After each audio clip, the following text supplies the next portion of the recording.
اعوذ باللہ من الشیطان الرجیم بسم اللہ الرحمن الرحیم الحمد للہ والصلاة والسلام علی رسول اللہ وآلہ آل اللہ واللعنۃ الدائمۃ علی اعدائہم اعداء اللہ من یوم عداوتہم الی یوم لقاء اللہ اما بعد فقال اللہ تبارک و تعالی فی کتابہ المجید و فرقانہ الحمید اعوذ باللہ من الشیطان الرجیم یا ایہا الذین آمنوا اذا نودی للصلاة من یوم الجمعہ فاسعوا الی ذکر اللہ وذروا البیع واذکروا اللہ کثیرا ذالکم خیر لکم ان کنتم تعلمون صدق اللہ العلی العظیم عباد اللہ اوصیکم ونفسی بتقوی اللہ اتقوا فإن خیر الزاد التقوی الحمدللہ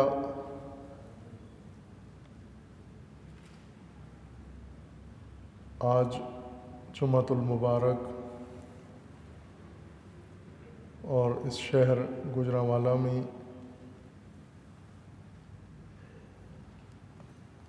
ملت اسلامیہ و بالخصوص ملت تشیع کی علمی یادگار و مرکز جامعہ حوزہ علمیہ جامعہ جعفریہ جو بنیاد ہے حضرت علامہ قائد فقید ملت جعفریہ پاکستان حضرت علامہ مفتی جعفر حسین رحمۃ اللہ تعالی علیہ، اس میں تعمیر نو کے بعد آج اہم ترین فریضہ الہی قائم کرنے کی سعادت ہم سب کو نصیب ہو رہی ہے، اور وہ فریضہ نماز جمعہ ہے۔ خداوند تبارک و تعالی نے انسان کی ہدایت کے لیے بعد از خلقت انسان جو چیز ضروری ہے انسان کے لیے ہدایت بشر ہے، جو نظام بنایا ہے اور اہتمام فرمایا ہے، اس نظام و اہتمام کا ایک اہم رکن عبادت ہے۔ وہ عبادات مختلف شکلوں میں اور مختلف صورتوں میں خداوند تبارک و تعالی نے انسانی ہدایت کا یہ نظام انسان کے سامنے تبلیغ کروایا۔ انبیاء کرام علیہم السلام و ائمہ اطہار علیہم السلام اور ان کے نائبین و جانشین و خلفاء کے ذریعے و علماء کے ذریعے، تاکہ انسان اپنی حیاتی ضرورت یعنی ہدایت اس سے بے بہرہ اور بے نصیب نہ ہو۔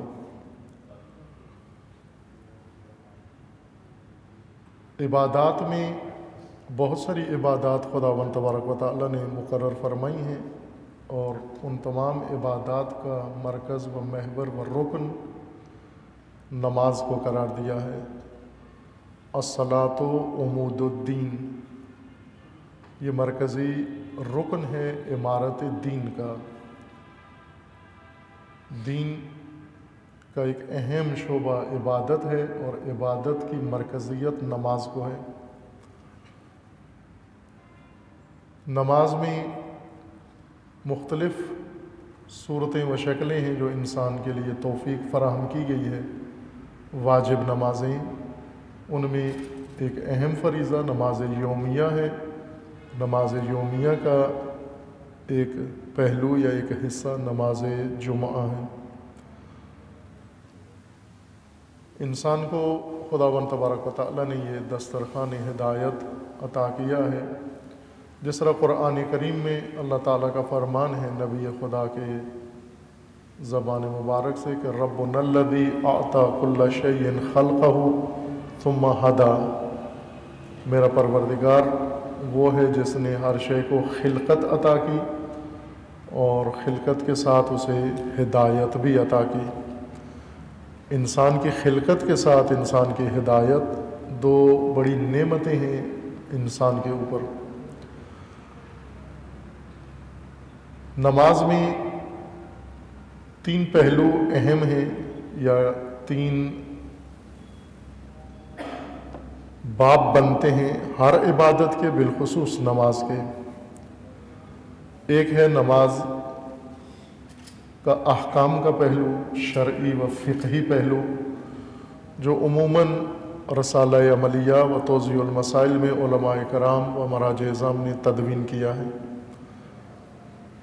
طہارت کے احکام ہیں، واجبات نماز ہیں، شرائط نماز ہیں، اجزاء نماز ہیں۔ نماز کا ظاہری ڈھانچہ اور ظاہری شکل بیان کی گئی ہے، اور دوسرا پہلو نماز کے لیے آداب نماز ہیں۔ جس طرح قرآن کریم میں خداوند تبارک و تعالیٰ کا فرمان ہے کہ ہر کام حسن کے ساتھ انجام دو، جو بھی کام کرنا ہے اس کو حسنہ بناؤ۔ ہر کام انسان کا حسنہ نہیں ہوتا، حسنہ اس کام کو بنانا پڑتا ہے، یعنی اس میں حسن، خوبصورتی و جمال و موزونیت ایجاد کرنے سے حسن آتا ہے۔ نماز بھی عمل ہے انسان کا، عمل صالح، لیکن اس کو حسنہ بنانا ایک اہم پہلو ہے جو آداب نماز سے بنتا ہے، جس سے نماز کی زینت ہوتی ہے، نماز میں حسن پیدا ہوتا ہے، نماز میں موزونیت آتی ہے۔ اور تیسرا پہلو ہر عبادت کا و بالخصوص نماز کا، وہ سر الصلاۃ ہے، راز، باطن و روح نماز، جس سے انسان زندہ عبادت کرتا ہے۔ انسان زندہ ہے اور عبادت انسان کی زندگی سے مربوط ہے۔ انسان کو حیات و زندگی عطا کرتی ہے عبادت، حقیقی زندگی۔ اس بایولوجی کی زندگی سے انسان کو پرواز کرا کے، معراج کرا کے حیات طیبہ تک پہنچاتی ہے۔ جس طرح قرآن کریم میں اللہ تعالیٰ کا فرمان ہے، من عمل صالحا منکم من ذکر او انثی وہو مؤمن فلنحینہ حیاتا طیبہ۔ تم میں سے جو بھی عورت اور مرد عمل صالح انجام دے اور مومن ہو، ہم اسے حیات طیبہ عطا کریں گے۔ اصل حیات حقیقی انسان کی، جسے انسانی حیات کہا جاتا ہے، وہ حیات جو ہماری بھی ہے اور جانوروں کی بھی ہے، وہ انسانی حیات شمار نہیں ہوتی۔ کھانا پینا، چرنا چگنا، آرام کرنا، تولید نسل کرنا اور خواہشات کی تکمیل کرنا اور تحرکات دکھانا، عمل و رد عمل، یہ حیوانی حیات کا لازمہ ہے۔ ہم بیک وقت کئی حیات کے مالک ہیں۔ حیات نباتی بھی ہے جو کہ نشو و نما کر رہے ہیں، بڑھ رہے ہیں، رشد کر رہے ہیں، یہ نباتاتی حیات کی علامت ہے۔ اور چونکہ ہمارے اندر خواہشات بھی ہیں، تحرکات بھی ہیں، تمایلات بھی ہیں، یہ حیوانی حیات ہے۔ انسانی حیات ایک الگ مفہوم ہے، اور انسانی حیات تک پہنچنے کے لیے خداوند تبارک و تعالیٰ نے انسان کو عبادت کی فرصت و نعمت عطا کی ہے کہ عبادت کرے انسان۔ و عبادت میں محوری عبادت رکن نماز ہے، الصلاۃ عمود الدین۔ زندہ عبادت انسان کو زندہ کرتی ہے، ملت کو زندہ کرتی ہے، امت کو زندہ کرتی ہے۔ عبادتوں میں مرکزی عبادت و محوری عبادت نماز ہے، عمود الدین ہے، اور اس عبادت کے تین پہلو ہیں۔ ایک اس کا فقہی و شرعی پہلو، اور ایک اس کا آداب و حسن کا پہلو، جس سے نماز میں حسنہ کا پہلو آتا ہے، اور تیسرا پہلو نماز میں سر صلاۃ و راز ہے، وہ باطن ہے، جس سے روح نماز انسان کی روح کو زندہ کرتی ہے۔ نماز جمعہ خداوند تبارک و تعالی نے فرائض و عبادات میں و واجبات میں مقرر کیا ہے. ہر چند فقہی فتاوی میں اختلاف ہے، لیکن اس سے نماز جمعہ کی معنویت پر کوئی اثر نہیں پڑتا، فقہی فتاوی جیسے بھی ہوں، چونکہ قرآن کریم کا صریح فرمان ہے و دستور ہے کہ یہ واجب نماز ہے. اب واجب تخیری، واجب تعینی اور دیگر مسائل نماز جمعہ کے بارے میں جو فقہی مسائل ہیں علماء نے بیان کیے ہیں. نماز جمعہ نماز یومیہ ہی کا ایک حصہ و رکن ہے، ایک پہلو ہے، بلکہ یوں کہیں کہ تکمیل نماز یومیہ نماز جمعہ سے ہے. اور نماز جمعہ بھی ایک درمیانی درجہ ہے انسان کے لیے، ایک بڑی عبادت کی آمادگی کے لیے، اور وہ حج ہے.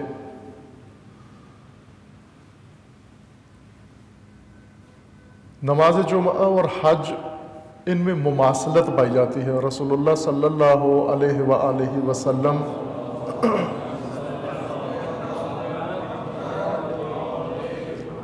کی خدمت اقدس میں ایک شخص حاضر ہوا مدینہ کے اندر، اور مدینہ سے مکہ زیادہ دور نہیں تھا، لیکن یا بیماری کی وجہ سے یا فقر و ناداری کی بنا پر اس شخص نے اظہار کیا رسول اللہ کی بارگاہ میں کہ میں باوجود ارادے، خواہش اور تمنا کے ہر سال جب سے حج کی فرصت ہوئی ہے یا موقع ملا ہے، چونکہ ایک مدت تک حج پہ پابندی تھی، نہیں جا سکتے تھے مسلمین و مومنین، لیکن جب سے توفیق ہوئی ہے وہ راستے کھلے ہیں رسول اللہ کے عہد میں نہیں جا سکا.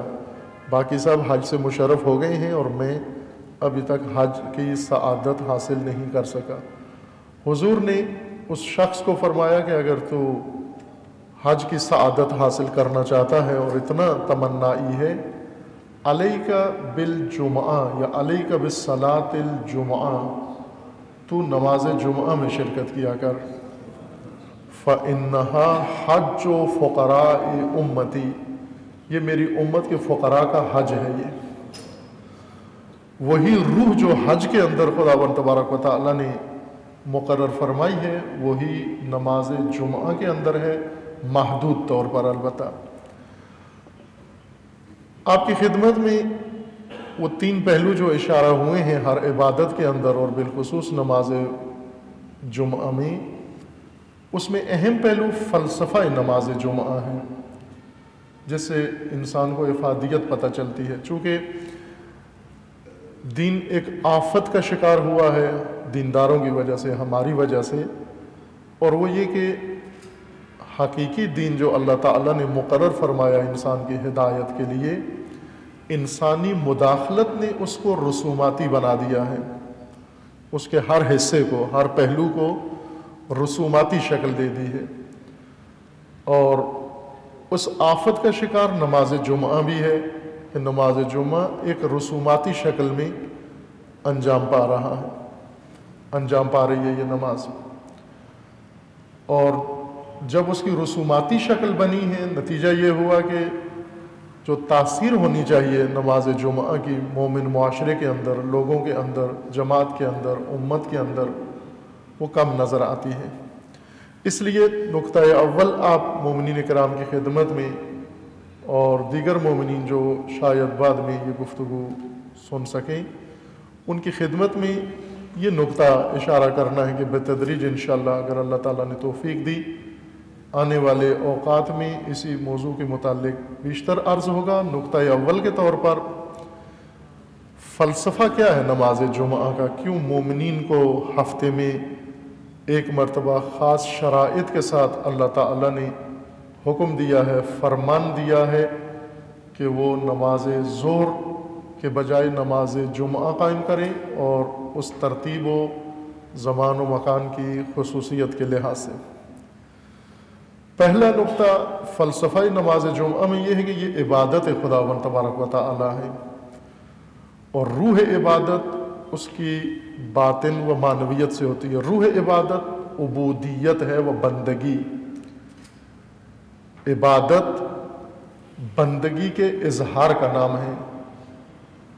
انسان جب مقام بندگی پر فائز ہوتا ہے، عبد خدا بنتا ہے، سفر عبدیت طے کرتا ہے، اور یہ شرف و یہ سعادت بندگی اسے نصیب ہوتی ہے، اس وقت اس کے اظہار کا وقت آتا ہے۔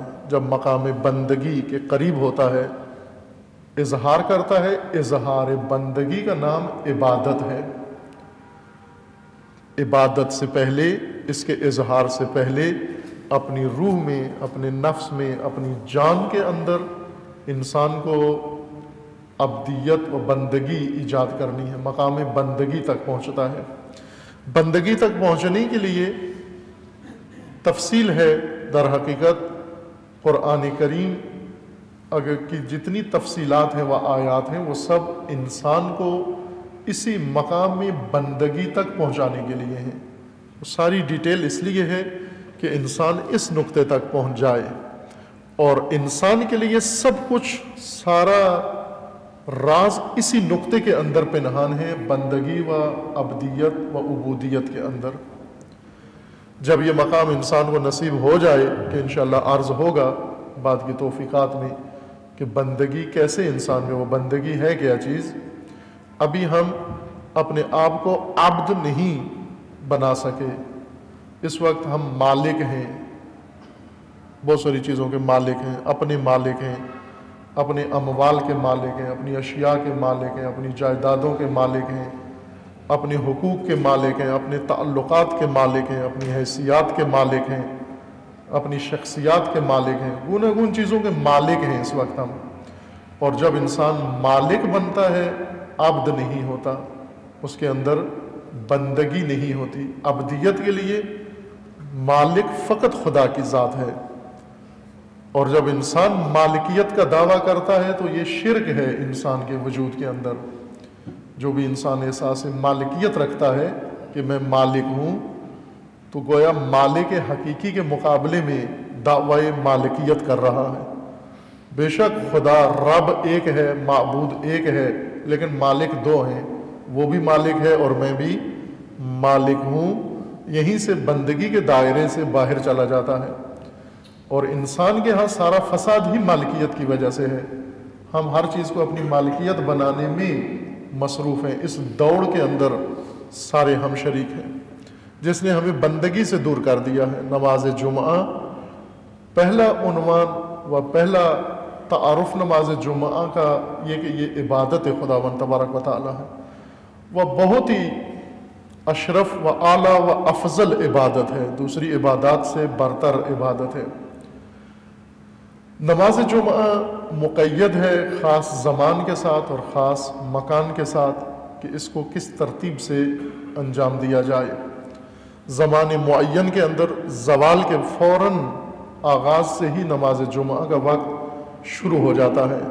اس افق پر، یہاں اس شہر کے افق پر یا اس کے گرد و نواح کے افق پر زوال 12 کے بعد کچھ منٹ کے بعد شروع ہو جاتا ہے، 12:10 یا 12:15 تک یقیناً زوال ہو جاتا ہے، اور یہی نماز جمعہ کے آغاز کا وقت ہے۔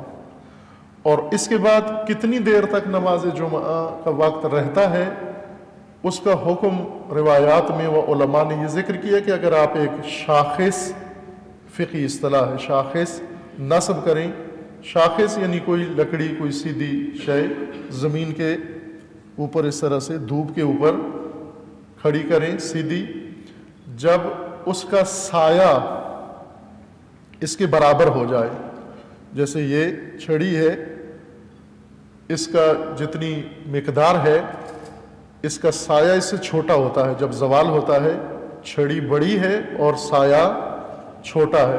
فرض کریں یہ 1 میٹر ہے، 3 فٹ ہے، تو سایہ 2 فٹ ہوگا۔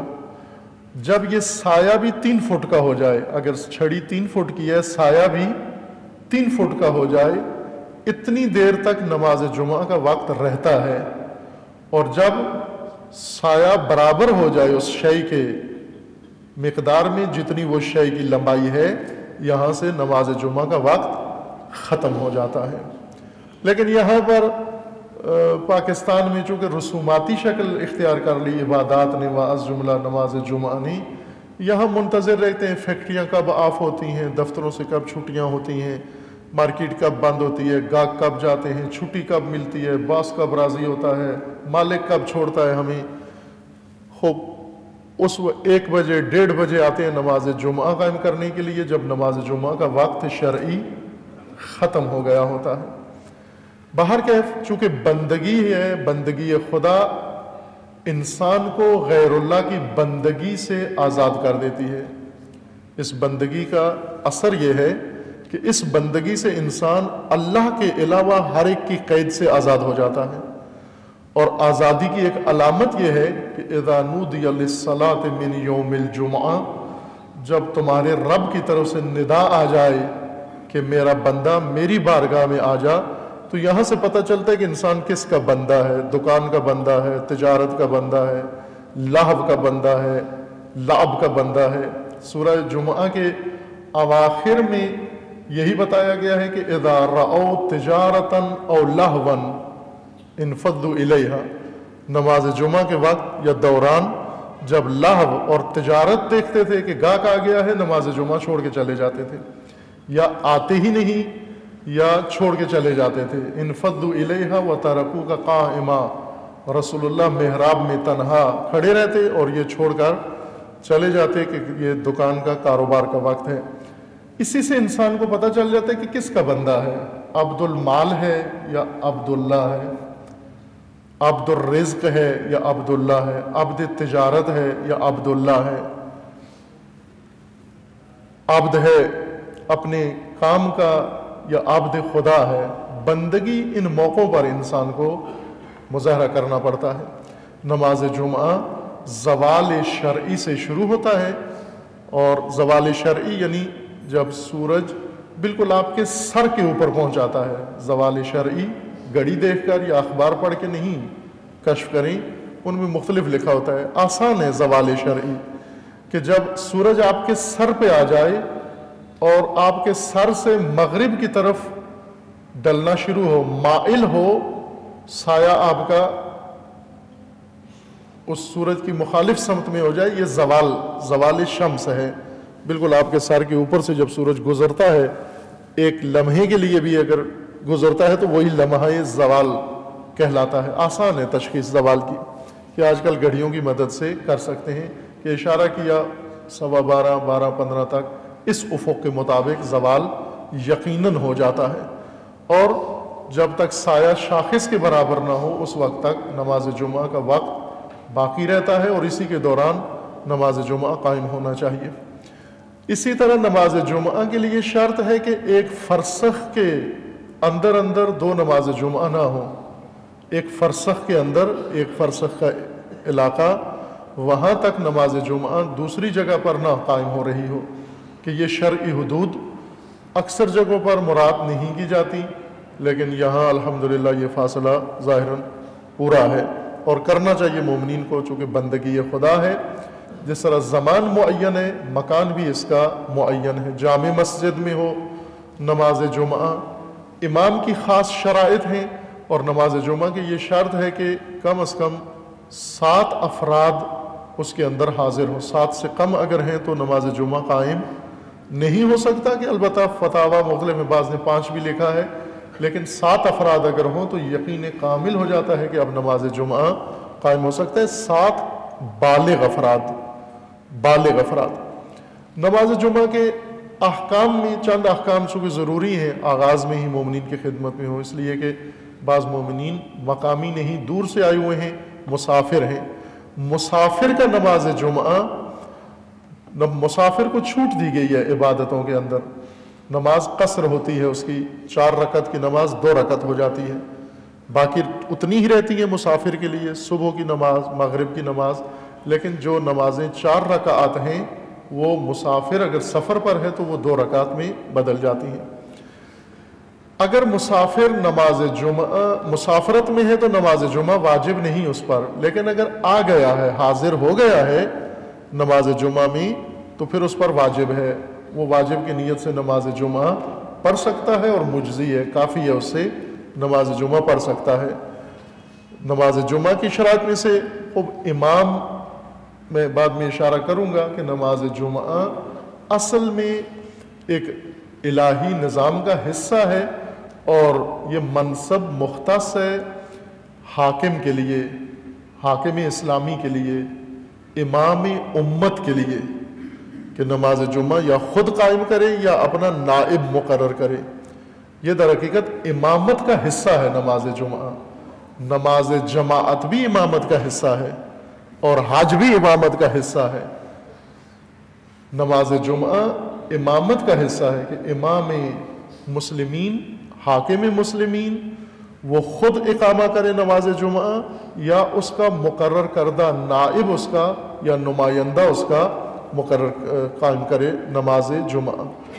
اس کی تشریح کروں گا، چونکہ بعضوں کو اس وجہ سے کنفیوژن ہے کہ اس وقت تو خوب امام وقت بھی نہیں ہے، اس لیے بعض نماز جمعہ نہیں قائم کرتے چونکہ امام نہیں ہے، یا بعض اس کی توجیحات دیگر کرتے ہیں، بعض کہتے ہیں واجب تخیری ہے یا واجب ہی نہیں ہے سرے سے چونکہ امام نہیں ہے اس وقت۔ اس امام سے کیا مراد ہے، ہمیں پہلے نظام امامت کو درک کرنا ہوگا، چونکہ نماز جمعہ امت سازی کا حصہ ہے، اس سے امت تشکیل پانی ہے۔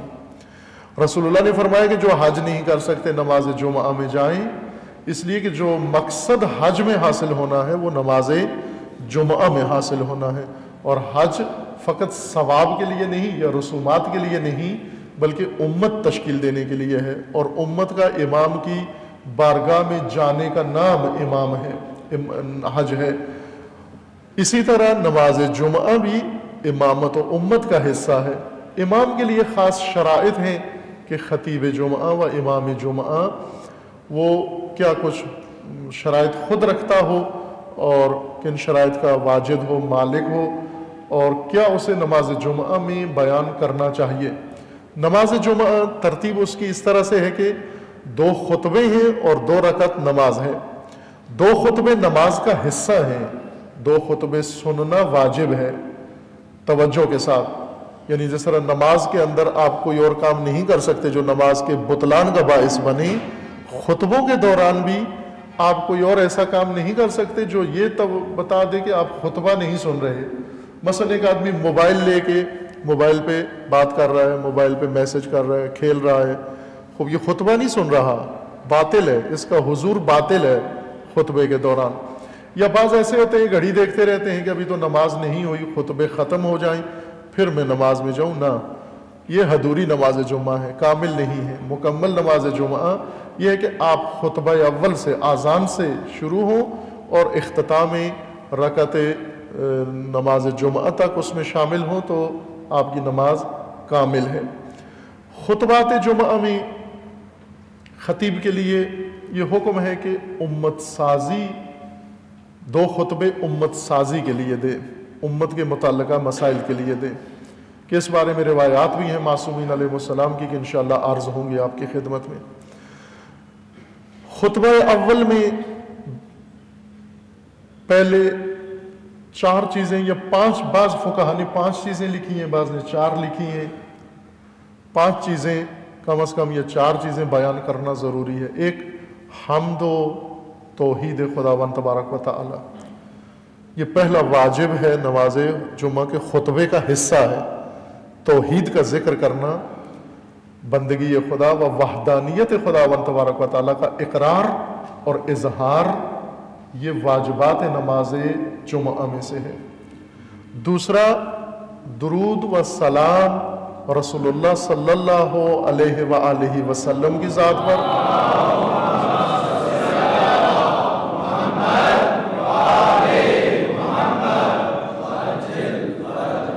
وآل رسول پر، اہل بیت رسول اللہ پر درود و سلام و ثنا، یہ دوسرا واجب ہے کہ یہ حتماً ہو۔ اور تیسرا رکن جو نماز جمعہ میں ضروری ہے وہ تقویٰ ہے کہ مومنین کو تقویٰ کی وصیت کی جائے۔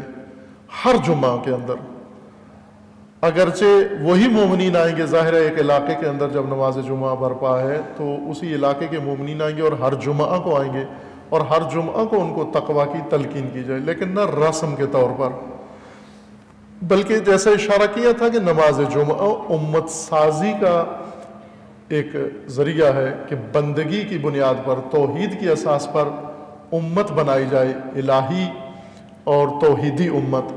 توحیدی امت بنتی ہے جب اس کی زندگی کی روش تقویٰ ہو۔ تقویٰ کا ذکر کر دینا، فقط چند جملے کہہ دینا، بندگان خدا آپ کو اور اپنے آپ کو تقویٰ کی وصیت کرتا ہوں، یہ کافی نہیں۔ خطیب جمعہ در حقیقت امام ہے، جس طرح امیر المومنین علیہ السلام کے القابات میں سے ہے امام المتقین۔ امام المتقین، خطیب جمعہ متقیوں کا امام ہوتا ہے، جس طرح امام جماعت ہے وہ امام جمعہ امام تقویٰ بھی ہوتا ہے۔ اس لیے خطیب جمعہ کے اندر با تقویٰ ہونا ضروری ہے، عادل ہونا ضروری ہے، آگاہ ہونا ضروری ہے، تاکہ یہ واجبات نماز جمعہ ادا کر سکے۔ تقویٰ، ایسا تقویٰ کہ وہ امت کو تقویٰ کی بنیاد پر قائم کر سکے، بتا سکے، ان کی تشریح کرے تقویٰ کی، کہ تقویٰ طرز زندگی ہے الہی، خدائی طرز پر زندگی بسر کرنے کا نام تقویٰ ہے۔ اس وقت ہم آبائی لوگ ہیں، ہم الہی طرز پر زندگی نہیں گزار رہے، آبائی لوگ ہیں، لہذا تقویٰ کا ذکر رسم ہے، تقویٰ ثواب کے لیے ہم اس کی بات کرتے ہیں، لیکن تقویٰ کو ہم نے ثواب کے خانے سے نکال کے اپنی زندگیوں کا منشور بنانا ہے، اپنی زندگیوں کی طرز بنانی ہے تقویٰ کو، کہ ہماری پوری زندگی، تمام اعمال، گھریلو اعمال، کاروباری اعمال اور سیاسی اعمال، اجتماعی اعمال، فردی اعمال، سب کے سب تقویٰ کی بنیاد پر ہوں۔ امام جمعہ در حقیقت وہ انسان ہے جو مسئول ہے، ذمہ دار ہے، اپنے معاشرے کے اندر تقویٰ کی بنیاد ڈالے، تقویٰ کا امام ہے در حقیقت۔ جس طرح قرآن کریم میں مومنین کی دعا اللہ تعالیٰ نے ذکر کی ہے، رب اجعلنی للمتقین اماما، مومن دعا کرتا ہے، اے خدایا مجھے متقیوں کا امام بنا۔ امام یعنی پیش رو، متقیوں میں آگے چلنے والا، سبقت لینے والا، نہ پیچھے رہنے والا۔ تقویٰ عزیزان انسانی ضرورت تقویٰ ہے۔ تقویٰ کو بھی ہم نے رسم بنا دیا ہے کہ سائرن ہولیے سے مربوط کر دیا تقویٰ کو۔ تقویٰ انسان کی سوچ، عقیدے میں شروع ہوتا ہے اور انسان کے رویوں تک اور انسان کے اختتام تک، عاقبت تک تقویٰ انسان کے ساتھ چلتا ہے۔ اگر تقویٰ کی بنیاد پر انسان زندگی بسر کرے، مطمئن ہو جائے کہ اس کی عاقبت خداوند تبارک و تعالیٰ کی بارگاہ میں سنور گئی ہے اور وہ نجات یافتہ انسان ہے آخرت میں، تقویٰ کی بنیاد پر اگر زندگی بسر کرے۔ چونکہ تقویٰ نماز جمعہ کے واجبات میں سے ہے کہ اسے ذکر کیا جائے خطبہ نماز جمعہ میں، یہ صرف میں ایک فہرست عرض کر رہا ہوں ان مطالب کی جو انشاءاللہ بعد میں آپ کی خدمت میں پیش ہوں گی۔ تقویٰ کیا ہے اور کون سا تقویٰ جس کی بنیاد پر ہم زندگی بسر کر سکتے ہیں، جس کی بنیاد پر امت تشکیل پا سکتی ہے، اور اسی نماز جمعہ و تقویٰ کی بنیاد پر نظام الہی قائم ہو سکتا ہے۔ اگر نماز جمعہ نہ ہو اور نماز جمعہ میں تقویٰ کی بنیاد پر امت سازی نہ ہو، ہرگز اللہ کا نظام قائم نہیں ہو سکے گا۔ ابھی چونکہ رسوماتی ہے نماز جمعہ، رسومات ان چیزوں کو کہتے ہیں جو آبا و اجداد قائم کرتے ہیں اور اولاد جاری رکھتی ہے۔ رسوماتی نماز جمعہ سے آبائی نظام ہی قائم رہتا ہے۔ اگر ہم رسوماتی جمعہ قائم کریں تو 1000 سال اور آبائی نظام ہی رہے گا ہمارا۔ اگر ہم چاہتے ہیں الہی نظام، اس صورت میں آغاز اس کا تقویٰ سے ہے کہ اپنی زندگیوں کے اندر انسان تقویٰ قائم کرے۔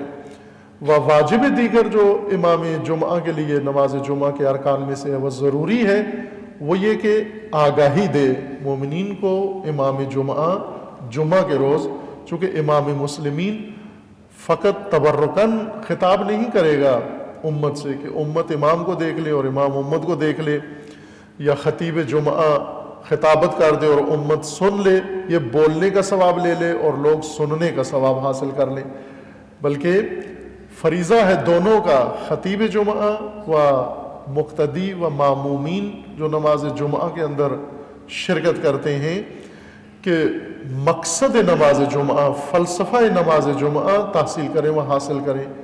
و مقصد نماز جمعہ میں اہم ایک شعبہ آگاہی ہے، وہ تمام امور جو مسلمین سے متعلق ہیں، مومنین سے متعلق ہیں، وہ تمام مسائل مومنین کے سامنے بیان کیے جائیں، پیش کیے جائیں، مومنین کو آگاہی دی جائے، جن چیزوں کا جاننا مومنین کے لیے ضروری ہے و لازمی ہے، ان سے امام جمعہ مومنین کو آگاہ کرے۔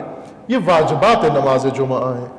اگر توحید کا ذکر نہیں ہوا، نماز جمعہ نہیں ہے، یہ رسم ہے۔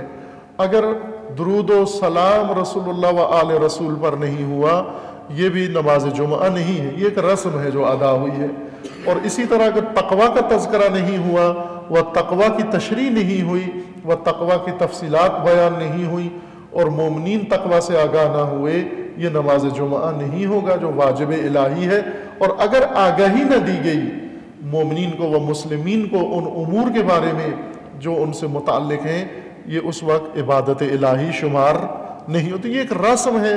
اور رسمی، جیسا پہلے بعض مجالس کے اندر میں نے آپ کی خدمت میں عرض کیا تھا کہ عوام کی پسندیدہ چیز رسمیں ہیں۔ ہر شعبہ زندگی میں رسم عوام کو بہت پسند ہوتی ہے۔ شادی ہو، رسومات ہوتی ہیں، کوئی مر جائے تو بھی رسومات ان کی پسندیدہ چیز ہے۔ مذہبی کوئی کام ہو، رسومات عوام کی پسندیدہ چیز ہے۔ کیوں رسومات اتنی پسندیدہ چیزیں؟ توجہ فرمائیں اس نقطے کے اوپر کہ کیوں عوام کو اتنی پسند ہوتی ہیں رسومات؟ واجبات ترک ہو جائیں کوئی حرج نہیں ہے، مثلا ماہ رمضان آتا ہے اور روزہ نہ رکھیں کوئی پرواہ نہیں ہے، اتنے نہیں پریشان ہوتے، نہیں رکھا، روزے کے بجائے روزی کھا لی، اپنے آپ کو تسلی دے لیتے ہیں۔ لیکن رسم سحر و افطار یا رسومات دیگر یہ ترک نہیں ہونی چاہیے۔ روزے کے بغیر افطار کی رسم ضرور ہونی چاہیے۔ رسم ادا نہ ہو تو سمجھتے ہیں کہ بہت بڑا نقصان ہو گیا، اور رسم ترک کرنے کی صورت میں ڈرتے ہیں کہ کہیں جہنم نہ چلے جائیں۔ واجب ترک کر کے پریشان نہیں ہوتے، حرام مرتکب ہو کر گھبراتے نہیں ہیں، چونکہ انہیں پتہ ہے کہ اس سے تو کوئی فرق نہیں پڑنا، لیکن رسم ختم ہو گئی تو پھر بڑا نقصان ہو جائے گا۔ رسومات کیوں اتنی دلچسپی کا باعث ہیں لوگوں کے لیے، عوام کے لیے؟ اس وجہ سے کہ رسومات کا تعلق انسان کی نفسیات سے ہے، انسان کی ذہنیت سے ہے۔ رسومات تسکین کا کام دیتی ہیں، انسان کو تسکین، جیسے آپ چائے پیتے ہیں تو سکون محسوس ہوتا ہے، اور جو نسوار کھاتے ہیں، سگریٹ پیتے ہیں اور پان کھاتے ہیں، کیا فائدہ ملتا ہے؟ اس میں کوئی وٹامن تو نہیں ہوتے، اس میں کچھ بھی نہیں ہے، غذائیت کا کوئی مواد نہیں ہے۔ 3-4 چیزیں جو ماہرین غذا و تغذیہ ذکر کرتے ہیں کہ آپ غذا ان 3-4 چیزوں کے لیے استعمال کریں، ان میں سے کچھ بھی نہیں ہے ان کے اندر، لیکن اسے بڑی دلچسپی کے ساتھ مصرف کیا جاتا ہے۔ کیوں؟ تسکین کے لیے۔ تسکین، انسان کے اضطرابات، انسان کے اضطرارات کے لیے تسکین ضروری ہوتی ہے۔ جس طرح نشے ہیں، نشوں کی پناہ میں کیوں جاتا ہے انسان؟ اس لیے کہ پریشان ہوتا ہے اور پریشانیوں میں سکون، تسکین چاہیے ہوتی ہے۔ جس کو آپ کہتے ہیں مثلا درد ہو رہا ہے تو آپ پین کلر لگوانے چلے جاتے ہیں، پین کلر کو مسکن کہتے ہیں، تسکین دینے والا، علاج نہیں ہے، تسکین دینے والی شے ہے، ہمیں تھوڑا سا آرام آ جاتا ہے۔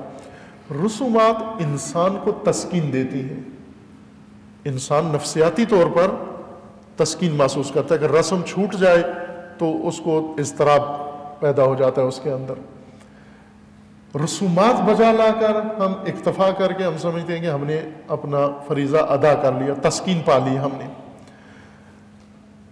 روح عبادت کے اندر یا عمل کے اندر نہ ہو، جو پابند رسومات ہیں یا اہل رسومات ہیں وہ رسومات کی حد تک ہی اکتفا کرتے ہیں۔ عزیزان، ہم نے مکمل دین رسوماتی ہی بنا لیا ہے، خصوصاً عبادتیں و عبادات میں بھی، نماز جمعہ اور نماز جمعہ میں بھی کئی رسومات ہیں۔ حقیقی طور پر اگر ہم چاہیں احیاء کریں ان عبادات کو، زندہ کریں ان عبادات کو، ان کی روح کی طرف توجہ کی ضرورت ہے اور آگاہی چاہیے ہمیں۔ اگر آگاہی نہ ہو مومنین کو، مسلمین کو، اور فقط رسومات پر اکتفا کریں، اس صورت میں آفات دیگر، اس آفت میں، رسوماتی آفت میں آفات دیگر انسان کو دامنگیر ہو جاتی ہیں، جو آہستہ آہستہ مشکلات کا سبب بنتی ہیں۔ اگر دین کے حکم کے مطابق، اللہ تعالیٰ کے فرمان کے مطابق یہ سارے اعمال قائم ہو، نماز قائم ہو، حج اس طرح سے ہو جس طرح اللہ کا حکم ہے، نماز جمعہ اس طرح سے قائم ہو جس طرح اللہ تعالیٰ کا فرمان ہے، اور نماز یومیہ اس طرح سے قائم ہو جس طرح اللہ تعالیٰ کا فرمان ہے، تو بہت آسانی کے ساتھ وہ نظام جو متروک ہے، وہ صدیوں سے متروک ہے، اور جو ہم نے ذہنوں سے نکال دیا ہے اور سمجھوتا کر لیا کہ وہ نہیں آ سکتا، وہ آ سکتا ہے، قائم ہو سکتا ہے، اور مومنین اس کے سائے میں زندگی بسر کر سکتے ہیں۔ مستحبات نماز زیادہ ہیں کہ اب وقت چونکہ کم ہے، انہی پر اکتفا کرتے ہیں۔ انشاءاللہ اگلی فرصتوں میں آپ کی خدمت میں نماز جمعہ کے ان احکام یا آداب یا اس کے فلسفہ و حکمت کی طرف اشارہ ہوگا، تاکہ اللہ تعالیٰ کی توفیق سے و لطف و فضل الہی سے انشاءاللہ اس مکان مقدس میں، جامعہ مسجد میں، مسجد جامع جو موسوم ہوئی ہے، ابھی نام اس کا پہلے جو بھی نام تھا، لیکن اب اس مسجد جامع کا نام مسجد علامہ مفتی جعفر حسین رحمۃ اللہ علیہ، اس مسجد میں انشاءاللہ اس جامعہ جعفریہ میں جو اب تعمیر نو کے بعد اپنا علمی سفر انشاءاللہ شروع کر رہا ہے، ان قریب افتتاح کے مرحلے سے گزرنے کے بعد انشاءاللہ اس کے اندر ہر ہفتے نماز جمعہ قائم ہوگی، اور آنے والی فرصتوں میں اگر اللہ نے توفیق دی آپ کی خدمت میں یہ مطالب جو جن کی آج فہرست عرض کی ہے، ان کی تھوڑی سی تفصیل بھی عرض ہوگی، تاکہ ہم آگاہانہ طور پر اور بصیرت کے ساتھ یہ فریضہ الہی قائم کریں۔ اور اللہ کا وعدہ ہے کہ جو میں نے تمہارے فریضے رکھے ہیں اگر وہ تم قائم کرو تو جو میں نے خزانے مقرر کیے ہوئے ہیں وہ تمہارے لیے کھول دوں گا۔ ان اللہ کے نعمتوں کے خزانوں کی خاطر ہم ان فرائض کو انشاءاللہ احیاء کریں اور زندہ کریں انشاءاللہ۔ کہ خداوند تعالیٰ مرحوم مفتی جعفر حسین قائد ملت پاکستان رحمۃ اللہ تعالیٰ علیہ، خداوند تعالیٰ ان کی روح کو ائمہ اطہار کے ساتھ معشور فرمائے، خداوند تبارک و تعالیٰ انہیں ائمہ اطہار و انبیاء کرام کے ساتھ معشور فرمائے، اور پروردگار سب مومنین کو توفیق دے کہ ان کی یہ علمی یادگار، یہ جامعہ اور یہ جامع مسجد یہ انشاءاللہ اس طرح سے آباد ہو جس میں رضائے خداوند تبارک و تعالیٰ ہے۔ اعوذ باللہ من الشیطان الرجیم، بسم اللہ الرحمن الرحیم، انا اعطیناک الکوثر فصل لربک وانحر ان شانئک هو الابتر۔ صدق اللہ العلی العظیم۔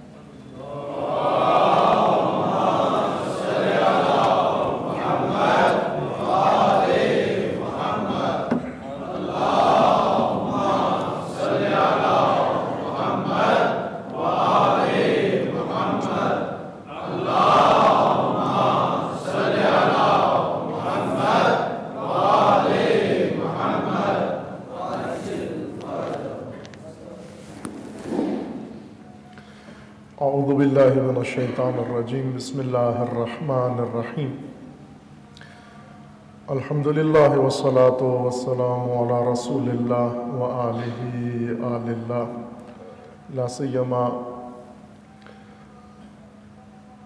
علی امیر المؤمنین علی ابن ابی طالب علیہ الصلاۃ والسلام،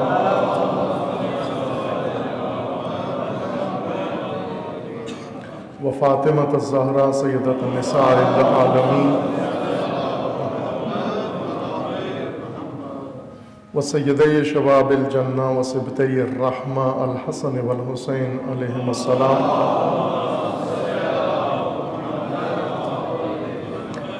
وعلی علی ابن الحسین ومحمد ابن علی وجعفر ابن محمد وموسیٰ ابن جعفر وعلی ابن موسیٰ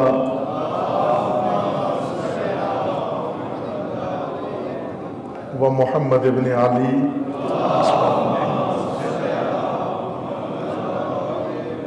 وعلی ابن محمد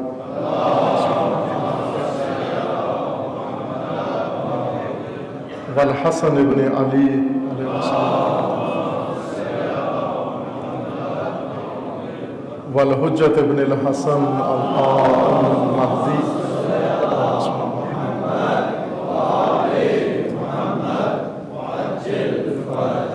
حجج اللہ علی عبادہ و امناؤہ فی بلادہ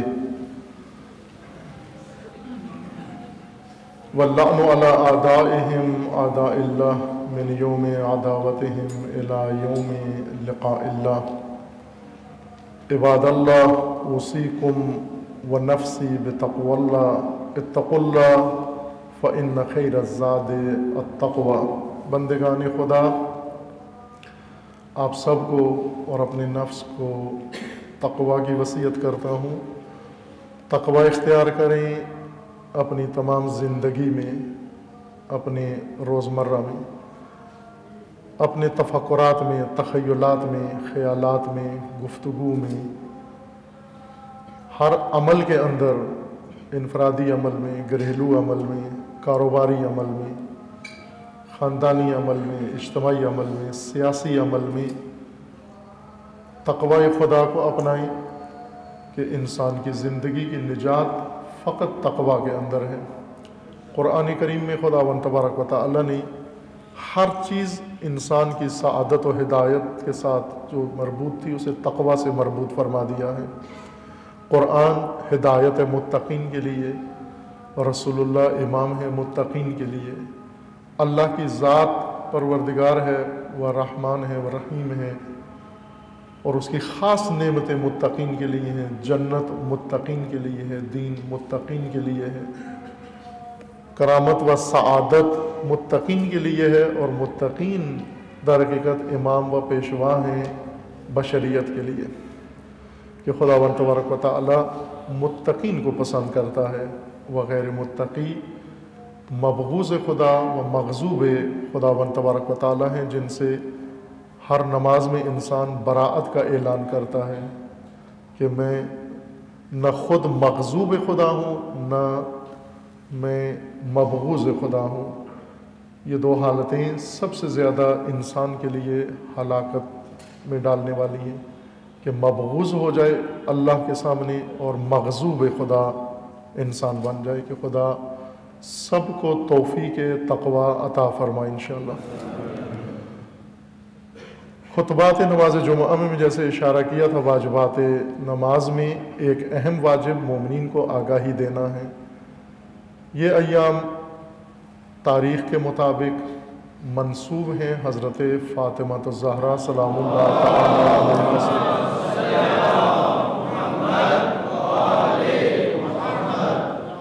روایات کے اندر دو تاریخیں بی بی کی شہادت کے لیے ذکر کی گئی ہیں، ایک 13 جمادی الاول ہے جو کل گزری ہے، اور ایک 3 جمادی الثانی ہے جو آنے والی ہے۔ ہمارے ہاں عموماً 3 جمادی الثانی ہی کو روز شہادت قرار دیا جاتا ہے، لیکن علماء کرام ہر 2 تاریخوں کو فاطمیہ کے طور پر بی بی کی شان میں مجالس برپا کرتے ہیں اور اپنے احترامات اور عقیدت پیش کرتے ہیں بارگاہ اہل بیت علیہ السلام میں۔ اور بہتر ہے کہ دونوں مناسبتیں احیاء ہوں، مومنین اہتمام کریں، چونکہ یہاں آگاہی نہیں تھی، ورنہ یہ حق یہ بنتا تھا کہ کل مجلس عزا بی بی کے عنوان سے یہاں ہوتی، لیکن چونکہ آگاہی کا سلسلہ نہیں تھا مومنین تک، انشاءاللہ اس کے بعد جتنی بھی مناسبتیں ہوں گی ائمہ اطہار علیہم السلام کی شہادات یا ولادت یا ایسے ایام، ان سب میں انشاءاللہ یہاں مجلس کا اہتمام ہوگا، عزا کے دنوں میں عزاداری ہوگی انشاءاللہ، اور دیگر مناسبتوں میں ان کے متناسب مجالس انشاءاللہ برپا ہوں گی۔ فاطمیہ ثانی، فاطمیہ دوم، یعنی 3 جمادی الثانی کو انشاءاللہ ہوگی مجلس یہاں پر. آپ عزیزوں نے تشریف لانا ہے، چونکہ لاہور میں خمسہ فاطمیہ جو گزشتہ چند سالوں سے برپا ہے، جاری ہے، وہاں بھی مصروفیت ہوگی، لیکن یہاں بھی انشاءاللہ مجلس ہوگی. اگر بندہ حقیر نہ حاضر ہو سکے تو علماء انشاءاللہ ضرور تشریف لائیں گے. آپ مومنین نے سب کو آگاہ بھی کرنا ہے، اطلاع بھی دینی ہے. اسی مناسبت سے انشاءاللہ یا اس کے قریب انشاءاللہ بی بی کی سیرت اور شخصیت سے متعلق آپ کی خدمت میں عرائض پیش ہوں گی. فقط یہ توجہ رہے کہ یہ ایام فاطمیہ ہیں، اور ایام فاطمیہ بہت بامانہ و پر اہمیت ایام ہیں. ان کی وضاحت کی ضرورت ہے کہ ہم لوگ کسی حد تک لا تعلق ہیں ان ایام سے. آہستہ آہستہ آگاہی بڑھ رہی ہے، اور امید ہے کہ انشاءاللہ مومنین ان ایام کا احترام جس طرح دیگر ایام کا بحال رکھتے ہیں انہیں بھی ملحوظ رکھیں گے. نقطہ دیگر یہ کہ آپ مشاہدہ فرما رہے ہیں کہ یہ زمانہ فتنوں کا زمانہ ہے ملت اسلامیہ کے لیے، امت مسلمہ کے لیے. پوری امت فتنوں کی زد میں ہے، عصر فتن ہے، اور عصر فتن میں زندگی بسر کرنا عزیزان مشکل ہے و دشوار ہے. جیسا روایات میں پیشنگوئی کی گئی تھی کہ ایک زمانہ آئے گا، سیاتی من بعدی، رسول اللہ صلی اللہ علیہ وآلہ وسلم کا فرمان ہے. ائمہ اطہار و امیر المومنین علیہ السلام سے اس بارے میں خطبات و روایات کہ آنے والا زمانہ اپنے اندر فتنے حامل کیے ہوئے ہے. تشبیہ دی گئی ہے کہ آنے والا زمانہ حاملہ ہے، اس کے پیٹ کے اندر فتنوں کے بچے ہیں، جنین ہیں، اور یہ فتنے متولد ہوں گے، اور متولد ہونے کے بعد امت کو اپنی لپیٹ میں لے لیں گے. کہ آج ہم مشاہدہ کر رہے ہیں کہ جگہ جگہ ہر عنوان سے فتنے اٹھ رہے ہیں، اور فقط دنیا اسلام میں ہے. خارج از دنیا اسلام پرسکون دنیا ہے ساری.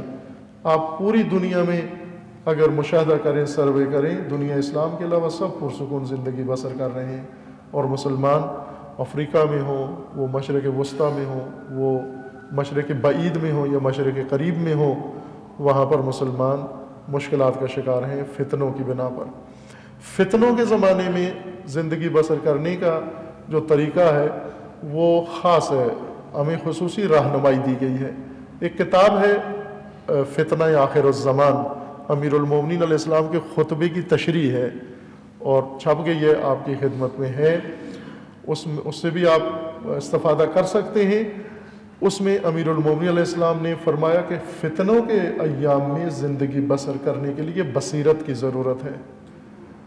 کہ اگر بصیرت نہ ہوئی تمہارے اندر، ہوشیاری نہ ہوئی تمہارے اندر، آگاہی نہ ہوئی تمہارے اندر، فتنوں کا حصہ بن جاؤ گے، یا فتنوں کو سواری دو گے، یا فتنوں کو دودھ پلاؤ گے، فتنوں کا حصہ بن جاؤ گے، اور اس طرح فتنے تمہیں لے ڈوبیں گے.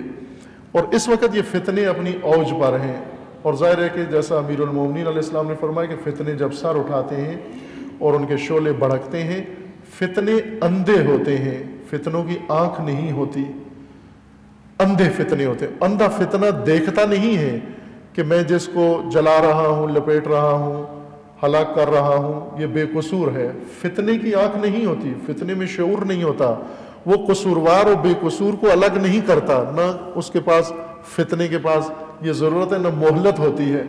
فتنہ جو اس کی زد میں آ جائے اسے ہلاک کرتا ہے. اور اس وقت یہ کام ہو رہا ہے کہ قصوروار و بے قصور سب ان فتنوں کی زد میں ہیں. ظاہر ہے چند احمقوں نے پوری دنیا میں و اس مملکت خدا داد پاکستان کے اندر یہ فتنے چھیڑے ہیں، لیکن اس کی زد میں سب ہیں. زیادہ بے قصور زیادہ اس کی زد میں ہے، وہ قصوروار کمتر اس کی زد میں ہے. دہشت گردی پاکستان کا ایک بڑا المیہ بن گئی ہے، ایک بڑا ناسور نہ ٹھیک ہونے والا زخم بن گیا ہے. پیپ والا زخم جو مسلسل خراب سے خراب تر ہو رہا ہے، اور اس کو ٹھیک کرنے کے لیے جو کوششیں ہو رہی ہیں وہ بھی لگتا نہیں کہ اس ناسور کو ٹھیک کرنے میں کامیاب ہو جائیں. چونکہ جو اقدامات ہو رہے ہیں وہ سرسری ہیں، سطحی ہیں، اور وہ اثرات کے مقابلہ ہو رہا ہے، جڑوں کا، روٹس کا مقابلہ نہیں ہو رہا، علل کے مقابلے میں کوئی اقدام نہیں ہو رہا، جڑ نہیں کاٹی جا رہی، اور فتنوں کی جڑ کاٹنے کی ضرورت ہے۔ فتنوں پہ غلبہ پایا جا سکتا ہے جب عوام آگاہ ہو جائیں۔ اگر آپ حکومت کی طرف دیکھتے رہے تو آپ مطمئن ہو جائیں کہ فتنے کبھی بھی ختم نہیں ہوں گے، چونکہ حکومت کے بس میں نہیں ہے فتنوں پہ قابو پانا۔ اگر چاہے بھی حکومت، یہ تو ایک الگ بات ہے کہ چاہتی ہے یا نہیں چاہتی، اگر برفرض ایک مخلص حکومت ہو اور وہ چاہے فتنے کو ختم کرنا تو بھی اس کے بس میں نہیں ہے۔ فقط ایک طاقت ہے، کوئی فورسز فتنہ نہیں ختم کر سکتی، صرف ایک طاقت فتنہ ختم کر سکتی ہے، اور وہ عوام کی طاقت ہے، لوگوں کی طاقت ہے، امت کی طاقت ہے۔ اگر امت قیام کرے اس فتنے کے خلاف، یہ فتنہ ختم ہو سکتا ہے۔ اور المیہ اس ملک کے اندر یہ ہے کہ امت مکمل طور پر لا تعلق ہے اور فقط تماشائی کا کردار ادا کر رہے ہیں، خود بھی نقصان اٹھاتے ہیں تو بھی تماشائی بنے رہتے ہیں، اور جب دوسرا کسی کو کچھ ہوتا ہے تو بھی تماشائی بنے رہتے ہیں۔ یہ حالت ختم ہونی چاہیے اس ملک کے اندر امن و امان کے لیے، اور پوری دنیا اسلام کے اندر امن و امان کے لیے، اور ان فتنوں کو روکنے کے لیے عوام کی آگاہی و بصیرت ضروری ہے۔ اس لیے رہبر معظم فرماتے ہیں ہمیشہ کہ علماء و مبلغین و خطباء، ان کا فریضہ ہے کہ وہ امت کو ایسی آگاہی دیں، ایسی بصیرت عطا کریں کہ آگاہانہ طور پر ان فتنوں کی زد سے بچنے کے قابل ہو جائیں، انہیں معلوم ہو کہ فتنے کہاں سے پیدا ہوتے ہیں، فتنے کہاں سے پھیلتے ہیں، اور فتنے کہاں تک جاتے ہیں اور کیا نقصان کرتے ہیں۔ جب تک عوام کے اندر یہ آگاہی نہیں ہوگی، ممکن نہیں ہے ان فتنوں سے ہم بچ سکیں۔ ہم نے آگاہی کے لیے میڈیا کو انتخاب کر لیا ہے اور مقابلے کے لیے حکومت کو، اور آپ دیکھ لیں کہ دونوں ہی بیان تو کی حد تک تو کرتے ہیں لیکن عملاً نتیجہ اس کا نہیں نکلتا، اگرچہ چند سرسریاح کا عمل ہوتے ہیں لیکن یہ فتنے فروکش نہیں کرتے۔ فتنوں کے لیے آگاہی کی ضرورت ہے، بصیرت کی ضرورت ہے، اور تمام امت کا اس کے مقابلے میں قیام کرنا اس کی ضرورت ہے۔ چند سیاستدان اگر کسی جگہ پر اکٹھے ہو جائیں اور آپ اے پی سی بلا لیں اور ہم خوش ہو جاتے ہیں اب فتنے ختم ہو جائیں گے، چونکہ انہی کے اندر بیٹھے ہوتے ہیں جو فتنوں کی سرپرستی کرتے ہیں، جو فتنوں کو مدد دیتے ہیں، جو فتنوں کو دودھ پلاتے ہیں۔ امیر المومنین کی تعبیر ہے یہ فتنوں کو دودھ پلانا، کن فی الفتنۃ کابن اللبون۔ امیر المومنین فرماتے ہیں کہ فتنے کے اندر ابن لبون رہو کہ لا زرع فتحلب ولا زہر فترکب، کہ فتنے میں ابن لبون رہو، نہ اس کا دودھ، اس کو دودھ پلاؤ اور نہ ہی اس کو سواری دو، چونکہ ابن لبون اونٹنی کے اس بچے کو کہتے ہیں جو نابالغ ہوتا ہے، نہ بچہ جنتا ہے کہ دودھ دے اور نہ اس قابل ہے کہ سواری لے سکیں، آپ اس کی طرح بن جاؤ۔ اس کا مطلب یہ نہیں کہ آپ فتنوں سے لا تعلق ہو جاؤ، بلکہ فتنوں کی مدد نہ کرو، فتنوں کا حصہ نہ بنو، فتنوں کا جز نہ بنو، فتنوں میں شامل نہ ہو، لیکن تماشائی بھی نہ بننا، چونکہ فتنہ اندھا ہے اور اندھی چیز تماشائی کو پہلے رگڑتی ہے، اندھی چیز اس کو پہلے پائمال کرتی ہے۔ کہ ہماری امید ہے انشاءاللہ کہ اس ملت پاکستان کے اندر جو بحق ایک ملت وفادار، ملت صاحب اقدار ملت ہے، لیکن آگاہی کم ہے۔ علامہ اقبال کے بقول کہ زرخیز ہے لیکن نم کم ہے، شعور کم ہے۔ یہ شعور انشاءاللہ بیداری پیدا ہوگی، اور اس شعور و بیداری کے بعد انشاءاللہ یہ سرزمین پاک، حقیقتاً پاک ہو جائے گی۔ سب سے پہلے فتنوں سے پاک ہو، فتنہ گروں سے پاک ہو، اور ان کے حامیوں اور سرپرستوں سے انشاءاللہ یہ سرزمین پاک ہو۔ خداوند تبارک و تعالی وہ دن قریب لائے انشاءاللہ۔ فتنہ تکفیریت جو عراق کے اندر تھا، وہ فتنہ الحمدللہ اس وقت عراقی عوام اور عراقی فورسز کے آپس کے تعاون سے اور مراجع کرام کی سرپرستی میں وہ فتنہ اس وقت مکمل طور پر نابودی کے قریب جا پہنچا ہے، اور آئندہ کچھ عرصے میں انشاءاللہ ایسے حالات خبروں سے لگ رہا ہے کہ عنقریب انشاءاللہ خوشخبری سنیں گے آپ کہ وہ سرزمین انشاءاللہ فتنہ گروں سے پاک ہو جائے گی، مقدس مقامات انشاءاللہ محفوظ ہو جائیں گے، اور باقی بھی جو مومنین کے جو وہاں حرم ہیں یا جو بھی مقدسات جس مسلک کے ہیں وہ انشاءاللہ ان فتنہ گروں کے فتنے سے پاک ہو جائیں گے۔ اسی طرح جو ایک اہم خبر چھپی ہے اور پھر اس کی تکذیب بھی ہوئی ہے، تردید بھی ہوئی ہے، لیکن ابھی تک گو مگو کی حالت میں ہیں۔ وہ عالم شجاع و بابصیرت، عالم مجاہد شیخ باقر النمر، جو آپ جانتے ہیں کہ سعودی عرب میں جنہوں نے وہاں اپنے حقوق کے حصول کے لیے آواز اٹھائی، اور وہاں کی جفاکار حکومت نے انہیں زخمی بھی کیا، گولی کا نشانہ بھی بنایا، پھر اسیر بھی کیا، پھر یک طرفہ طور پر جیل میں رکھ کر سزائے موت سنائی، پھر اپیل کی گئی تھی، اور دوبارہ انہوں نے ایسا سنا ہے کہ ان کی اپیل مسترد ہو کر سزا ان کی بحال کی گئی ہے۔ بعد میں انہی کے بعض وکلاء نے اس کی تردید کی ہے کہ ابھی اپیل رد نہیں ہوئی، ریجیکٹ نہیں ہوئی، لیکن بعید نہیں ہے، چونکہ وہاں پر تبدیلی جو آئی ہے سعودی عرب کے اندر، یہ شخص جو اس وقت سعودی حکمران بنا ہے، یہ در حقیقت پہلے جو حکمران تھے انہیں سیکولر کہتے تھے۔ اس وقت آپ پتہ ہے کہ شاہ عبداللہ کے مرنے کے بعد یورپ نے بہت افسوس کیا ہے کہ ان کا ایک بڑا قریبی ساتھی چلا گیا، بہت عزاداری تک کی ہے انہوں نے۔ برطانیہ نے جھنڈا اپنا سرنگون کیا ہے، کوئی انگریز مار جائے تو نہیں کرتے، لیکن اس شخص کے مرنے پر انہوں نے اپنا پرچم سرنگون رکھا ہے، فرانس نے، سب نے، برطانیہ نے۔ اس حد تک ان کو افسوس ہوا کہ ہمارا بڑا قریبی و ہر دل عزیز ساتھی چلا گیا ہے۔ چونکہ وہ حقیقتاً ایسے ہی تھا، کسی حد تک درست بات بھی ہے کہ وہ سیکولر ذہنیت کا مالک تھا، وہ شاہ جو چلا گیا دنیا سے۔ اب جو شاہ آیا ہے یہ سخت حامی ہے تشدد کا، اور تمام دنیا میں اور خصوصاً پاکستان میں آپ نے دیکھا ہمارے بھی وزیر اعظم گئے اور خود آیا استقبال کے لیے، پوری کابینہ لے کر ہمارے پرائم منسٹر کے استقبال کے لیے پاکستان کے۔ اور یہ شخص وہ ہے جو ان تمام دو شخصیتیں صف اول میں تھیں، ایک بندر بن سلطان جو ان کے اپنے اندرونی اختلافات کی وجہ سے اس وقت زیر عتاب ہے، مراکش کے ایک ریسٹ ہاؤس کے اندر اس کو انہوں نے کوئی انجیکشن لگایا ہے، ظاہراً موت حیات کی کشمکش میں ہے، اس کو فارغ کیا خود انہوں نے، چونکہ فتنہ بن گیا تھا، وہ خود ان کے لیے خطرہ بن گیا تھا۔ اور دوسرا یہ شخص ہے جو ابھی برسر اقتدار آیا ہے، اس کے برسر اقتدار آنے سے خطرات بہت شدید تشیع کے لیے بالخصوص، چونکہ جتنی آگ لگی ہوئی ہے اس میں یہ شخص برابر کا شریک ہے، اور پاکستان کا جیسے اس نے اظہار کیا کہ بڑا مخلص دوست ہے، اور پاکستان کو اب یہ اپنے حال پہ نہیں چھوڑے گا۔ اس نے عہد کیا ہمارے وزیر اعظم کے ساتھ، اب دیکھیں کہ اگلے دنوں میں یہ نیا شاہ پاکستان میں کیا گل کھلاتا ہے۔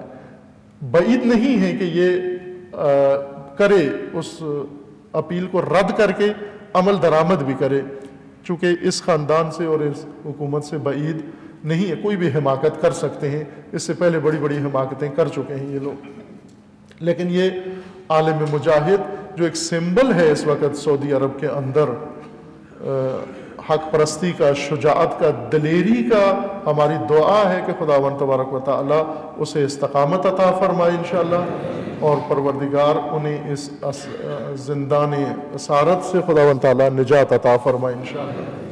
مسائل دیگر بھی تھے جو اشارہ کرنا تھا ان کی طرف، لیکن وقت کم ہے، انشاءاللہ اگلی فرصتوں میں آپ مومنین کی خدمت میں موضوعات جتنے وقت کے اندر گنجائش ہوگی وہ پیش ہوں گے۔